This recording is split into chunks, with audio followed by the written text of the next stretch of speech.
Meanwhile, don't like to usually talk about the behind the scenes at other podcasts because, who cares? Although this is an interesting story. As you know, we've been talking about Steve Schmidt a little bit lately because he and his brother-in-arms, Bill Burton, both.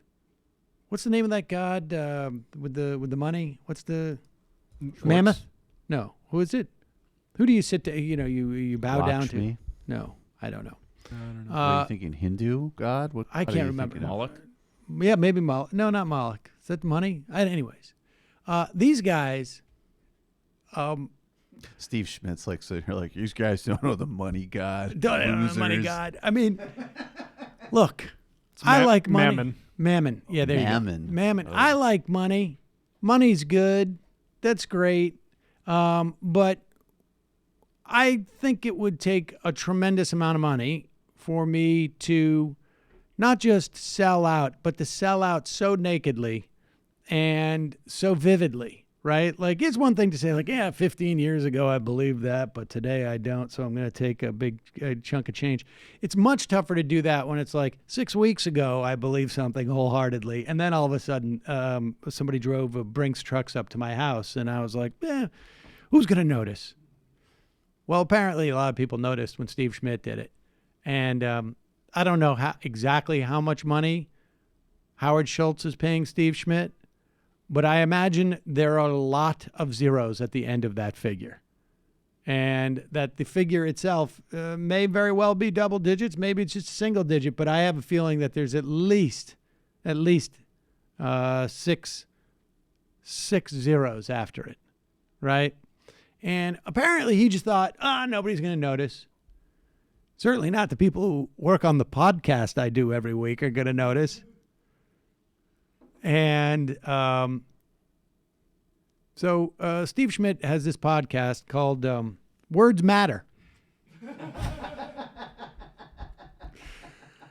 Which, of course, is a little ironic because... That's a Trump dig, right? Yeah, he said a lot of words, though, about Words how... matter.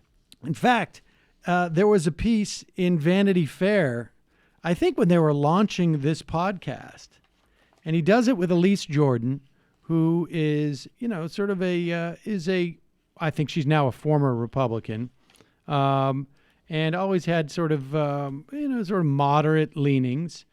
And she's nice. I've met her multiple times. We did a panel with her at Politicon, but also at MSNBC for years. She was married to a journalist who, people may remember, who wrote for Rolling Stone, who ended up dying in a car accident. And what was his name? I'm totally forgetting his name. He was a really good journalist. Anyways, I just want to read this before I forget. So back, I guess this was in August, they launched this podcast, Words Matter, as an answer to Pod Save America, which is like, what could be more Pod Save America than Pod Save America? And they said, Words Matter. No, I made that part up. And at the time, Schmidt told Vanity Fair that he thought the conservative movement, and by extension the Republican Party, which he had left 2 months earlier, had become a racket. In other words, people were just taking these political positions for money, right? I mean, that's what we mean when we say a racket, right? It's just a way in which you can make money. It's not legit. It's disingenuous. It's just done for the money. And then, now granted, this was all the way back in August of last year. So that's almost, someone do the math. That's almost 8 months ago, maybe a little bit less. It's a long time. But it was 2018, so it's you could also argue it's a different year. Before the midterms. And it was before the midterms, which seems like a year ago. And time is dilated. So in many respects, during the Trump era, a human year feels like a dog year in some respects. So he may have forgotten that he was launching his new career based upon, like, we're not about pulling some type of racket. We're not up here just doing this for the money. America is important. And then somebody comes around, a billionaire, and offers them God knows how much cash. But I suspect if it was like in $100 bills, you would not be able to carry it. If it was in $100 denominations, Steve Schmidt wouldn't be able to carry it. I don't think anybody. I think you need a truck. I think you would need at least a pickup truck. And I'm talking like an 8-foot bed. Turns out words aren't the only thing that matter. Yes. Words, parens, and other things sometimes too matter. But so his podcast is EP'd by a guy who is sort of I think a longtime Democratic operative, but sort of like probably like a moderate Democratic operative. And I think he was the one who set up the podcast. And this guy, Levine, Adam Levine. And so Elise Jordan, Adam Levine, sat down last Tuesday with Steve Schmidt to interview him about Schultz. And apparently there was a lot of screaming and yelling, according to this Newsweek article, or Daily Beast article, before they sat down. Finally, he agreed to sit down and talk about the Schultz thing. But seems like something was eating at him a little bit, and, well, he snaps.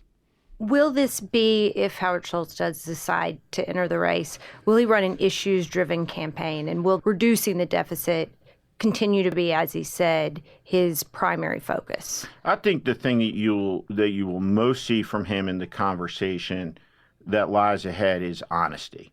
He's going to have a very honest conversation, a very adult conversation with the American people about all manner of issues that have not been talked about seriously in a long, long, long time. I mean, we have a debate that rages in this country, if you look at all of the issues facing it, that is about a wall on the southern border that is completely unnecessary in a moment of time where there's zero net illegal immigration coming across the southern border. Steve, you say he wants to have an adult All right, pause it for 1 second. Before we get to, just wanted to contemplate the idea of, like, what topics are Howard Schultz going to talk about? Like, I know what Donald Trump is talking about. Right. But what topics of Howard Schultz are going to talk about that are not covered by somebody running for office in the Democratic Party? Right? Like, we have a full range of voices in the Democratic Party. We're going to see more, right? We haven't even begun to see. I think we're at the halfway mark in terms of the number of candidates we're going to see, and they're going to range from, Joe Biden and maybe Bennett on one end of the Democratic Party. We're going to be talking about deficits. Maybe we're going to be talking about, like, we don't want to go crazy with some of this crazy policies. Careful with the deficit. But we should attack different nations. And then people go like us into saying Venezuela. that we want a childish conversation on Well, Medicare but for all. then you get the childish, of course, the childish end who are like, maybe we should just provide benefits to the American public that they're really excited about and would help their daily lives. So all of that's going to be in there. I don't know what Schultz is talking about. It's almost as if, like, the words he's saying are not true, that they're like just spin. But then his co-host, or his executive producer, is not his host, but is for today, says, well, let's talk about childish. Steve, you say he wants to have an adult conversation. Last week, he called a 70% tax on incomes over $10 million ridiculous from a United States congresswoman who happened to have been elected to something.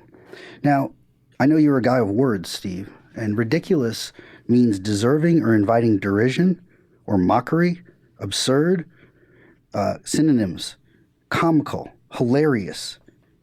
We could go on. Farcical.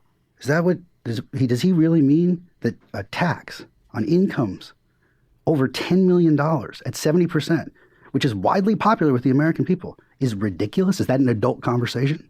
Yeah, I think he thinks it's ridiculous, and it's confiscatory, and that it's anti-growth. That would be his point. Will Derek Jeter or another athlete not hit another home run because they're going to get taxed at 70? What's the economic behavior that he thinks it's anti-growth, other than his own pocket. Adam, this is bullshit. I'm not doing this. Steve, you got to answer the questions. I'm not. You got to, Steve. I'm not.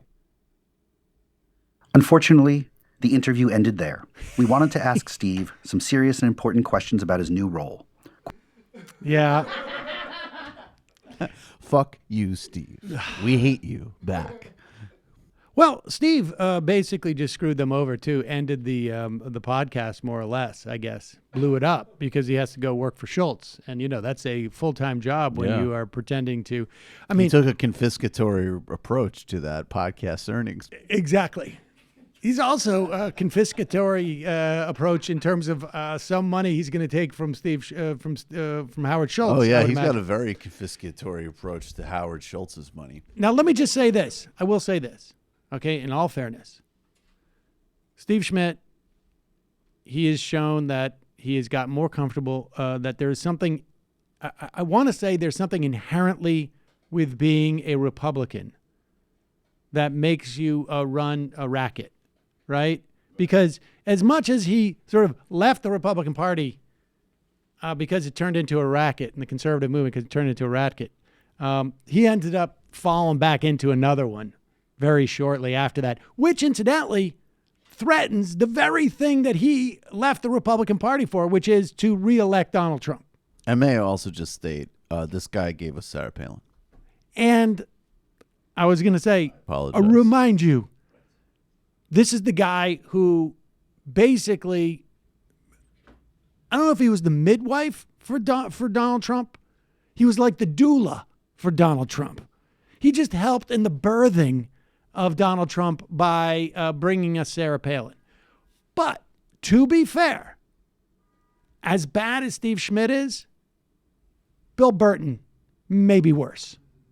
Because Bill Burton, supposedly, not only supposedly came from a better pedigree in terms of his politics, right? But he got his old firm to try and tell Democrats to lay off Starbucks because Starbucks was taking grief because of Howard Schultz. I think we're going to need to really think about this, guys. Because I've got an opportunity to make a stupid amount of money. Yeah, listen. So that doesn't trump everything, but it should trump most things. And so can we just lay off Starbucks, please? I think we're going to need to risk having a bigger imagination about the Starbucks brand. Sort of feel like you guys are inhibiting your risking of a brave new imagination about the things I could buy. But Bill Burton would have been better on that pod, though. He would have sat there and he would have just been like, I'm really glad you asked that. Right. I have some total nonsense. Right. That's a great question. Oh, that's an awesome question. Wish we could go longer.